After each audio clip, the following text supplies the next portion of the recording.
Good project requires a set of plans. Here's the basic set of plans that I used. I was inspired by these plans. I'll have a link for these plans in the description below. Let's get started. So here I am ripping those pieces down to 1.5 inches wide. Several of these pieces will be glued together to make the legs, which you'll see in a few moments. The rest will be part of the main upper structure that supports the upper panel.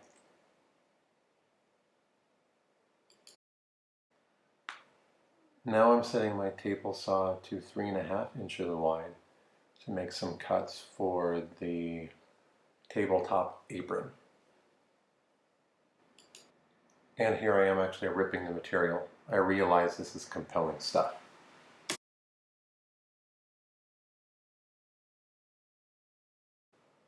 Here are all my cuts. I'm just using iMovie to fancily lay them out.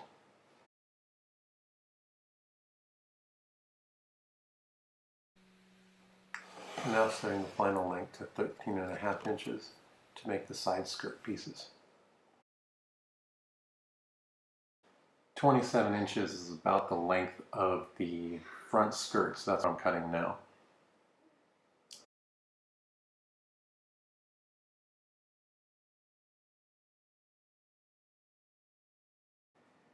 Here I'm setting the height for the back legs.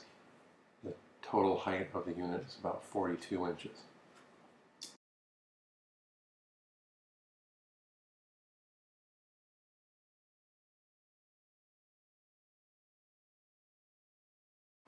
So I know my order of operations was a little off.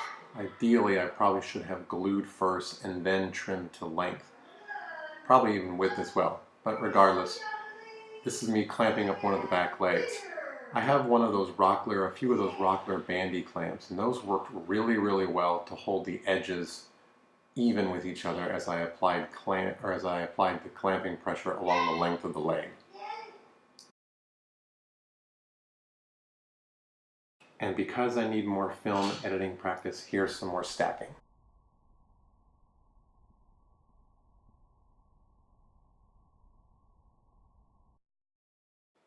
And of course, no woodworking video is complete without a ubiquitous pocket hole shot.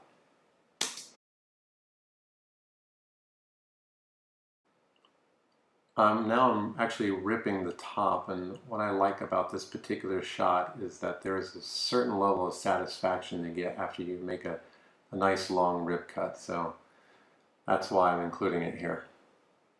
Thumbs up. And the same chamfer that I used on all the smaller railing pieces I'm putting on the top here.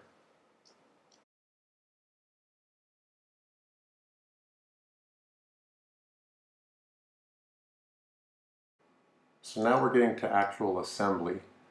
I have a few offcuts that I've been using for spacers. I'm going to use these as to create a shadow line or an offset to push the railings back on the legs. And you can see that I use two of them to create that offset.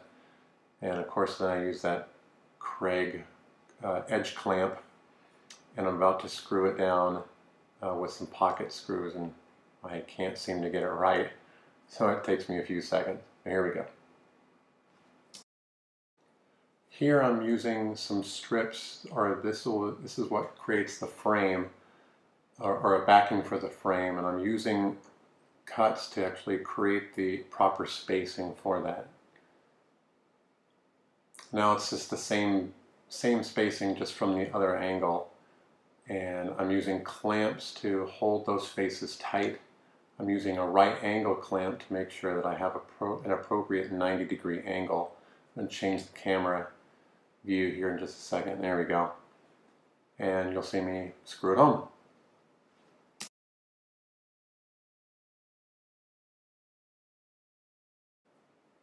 There's nothing overly fancy about this clip. I like it because it makes it seem like I have a lot of noise going on in the shop, when in truth it's just more comfortable to keep the earmuffs on as opposed to taking them off and putting them back on. I'm just simply using glue to hold everything in place, and with my clamps. Unfortunately, there was a piece that I cut too short, so I had to perform a little triage work. I simply just butt-ended two pieces together and used pocket screws to hold them together. And now here's basically the completed frame. I'll zoom out here in just a second. Here it is, sans that back panel and the bottom shelf.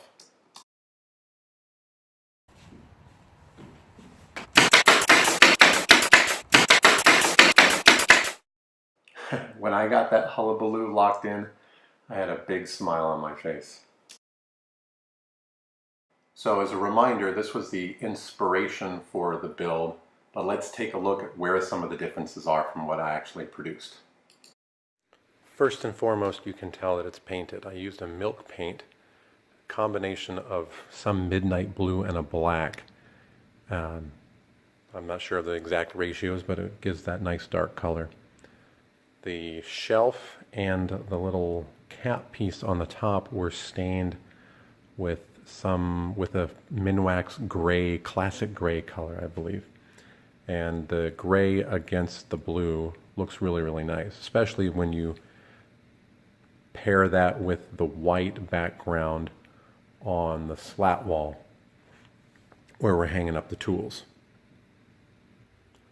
By far the biggest difference from the original plans were the inclusion of this wall here and these drawers right there.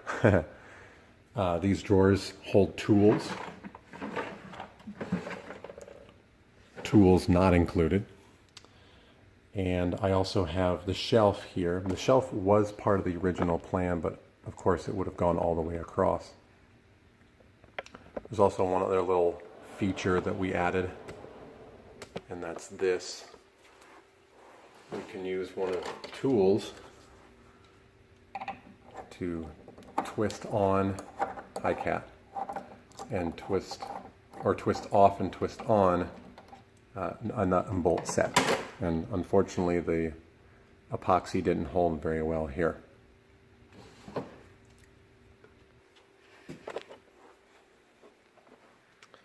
But there you go.